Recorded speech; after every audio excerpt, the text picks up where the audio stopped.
Since 1971, when President Nixon took the United States off what was left of the gold standard, the world has operated under a system of money called Fiat. The dollar, the pound, the euro are all government fiat currencies. Fiat is a Latin word meaning let it be so. It is the law that this government currency be money. Indeed, without that legal enforcement, and the fact that we must pay taxes in this money, that dollar bill or that computer digit that represents a dollar would be pretty much meaningless. Only the government has the power to issue fiat money, but banks can create it through lending. If somebody wants to borrow $10, a bank can create it from nowhere and lend it. It can then charge interest. Banks also create money by lending against an asset, such as a house. They're given the deeds to the house, and they create the money out of nowhere and lend it, at interest of course. Over the last 40 years, since this fiat system of money became the global norm, the supply of money has grown exponentially. In fact, we've seen the greatest growth in the supply of money in history. But who benefits? Of course, those that have the power to issue money, governments and banks. They haven't had to do anything productive, they just create money.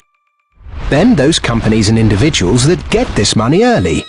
They can spend it before the prices of the things they want to buy have risen to reflect the new money in circulation. In other words, they get services, products, assets cheap. But prices soon rise, so holders of assets such as shares or houses will then see gains without there necessarily being any improvements to the company or house in question. Often, this can lead to speculative bubbles. Who gets this money early?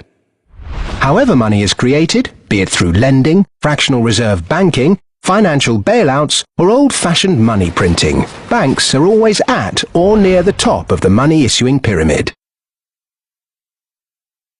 Next come corporations who borrow large sums.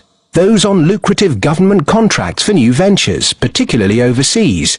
Banks' associate companies and partners. Those that borrow early and at low rates. And the bank's senior employees. They all quickly get their share of the pie.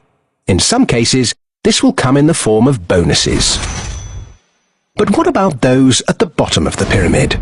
Those on fixed wages or incomes? Those who live in remote areas? Or those with savings?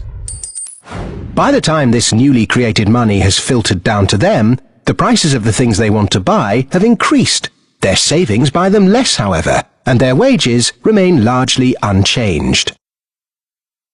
In some cases, they have to take on debt just to be able to afford the things they were previously able to buy, which means they have to go back to the banks.